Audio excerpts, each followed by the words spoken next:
Kebiasaan bunda itu sebelum sarapan makan buah dulu ya. Mari makan ya. Allahumma barik lana fima razaqtana wa qina adzabannar. Bismillahirrahmanirrahim.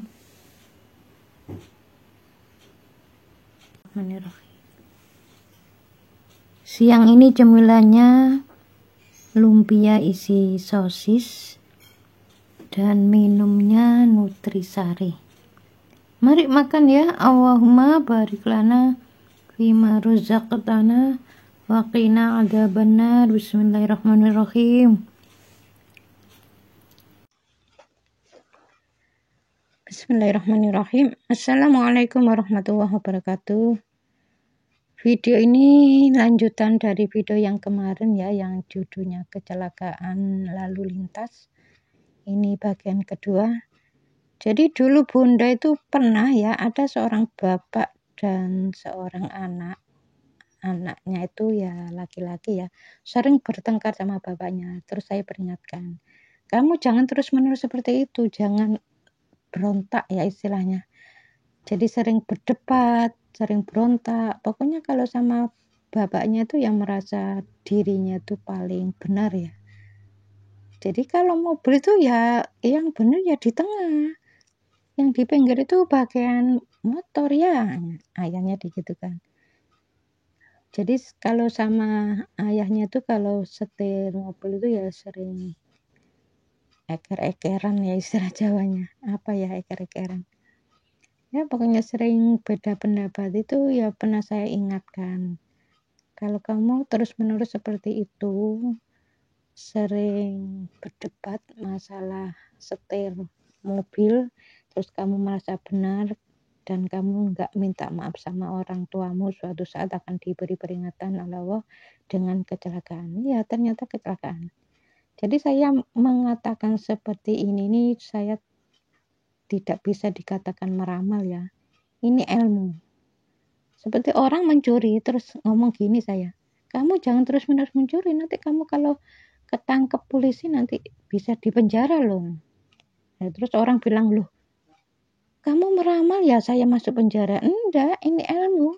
Jadi orang itu kalau mencuri 1 kali, 2 kali, 5 kali belum ketangkap ya biasanya kena, malah ketangkep ya baru dimasukkan ke dalam penjara. Jadi orang-orang yang korupsi itu ya juga begitu, jangan dianggap korupsinya ya cuma sedikit, lama-lama ya ketangkep.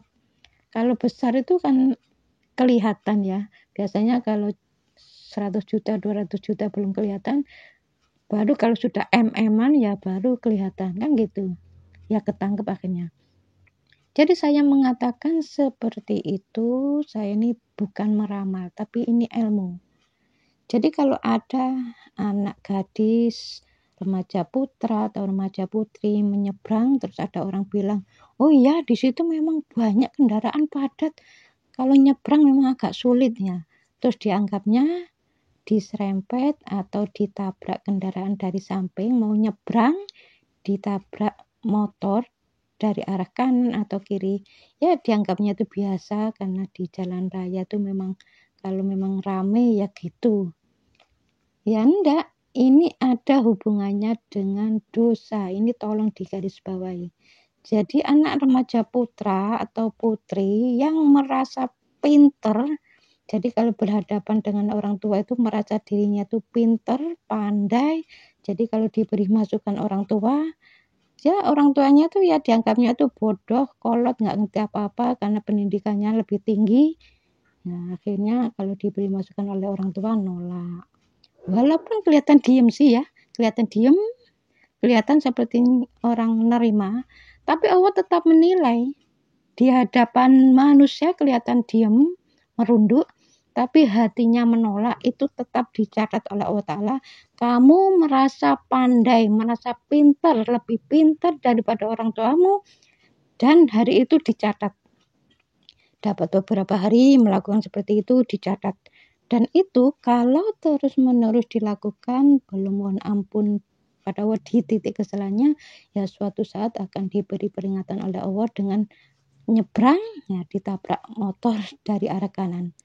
Walaupun nggak parah, Jadi semakin sering, semakin banyak dosa ya semakin parah. Yang model begitu itu ya, yang nggak parah itu nyebrang, terus ada motor nabrak, akhirnya motornya bergelimpangan ya karena nabrak orang. Terus ya biasanya beset-beset sedikit, nggak begitu parah. Itu ya disesuaikan ya. Kalau memang dosanya nggak begitu banyak ya Allah tuh memberikan peringatan ya nggak begitu parah ya. Jadi disesuaikan. Kalau dosanya semakin numpuk,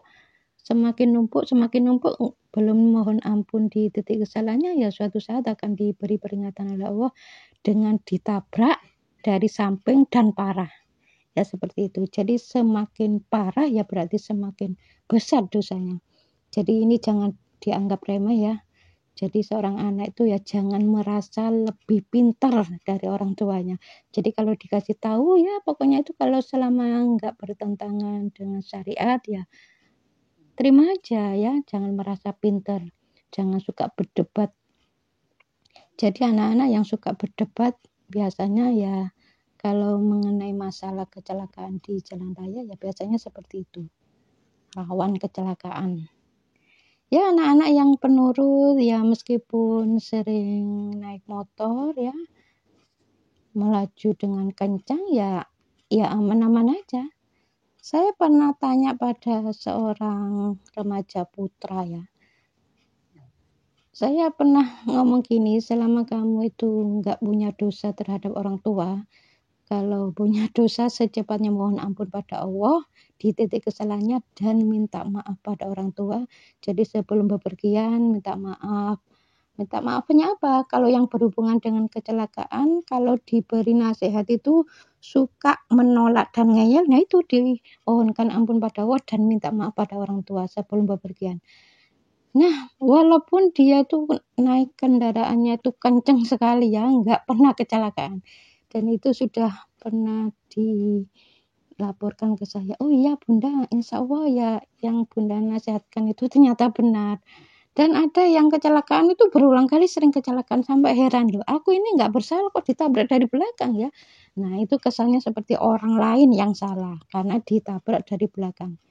Itu Allah memberikan peringatan kalau ditabrak kendaraan dari belakang berarti itu dulu sewaktu baru balik kalau disuruh oleh orang tua tidak secepatnya melaksanakan dan itu dianggapnya enggak dosa, tidak mohon ampun pada Allah di titik kesalahannya, tidak minta maaf pada orang tua. Nah suatu saat kalau orang itu imannya bagus ya masih remaja ya akan disentil dengan kecelakaan lalu lintas. Kalau imannya nggak bagus ya biasanya diletakkan di akhir hayatnya ya sekalian sama matinya. Ya semoga video ini ada manfaatnya ya. Assalamualaikum warahmatullahi wabarakatuh.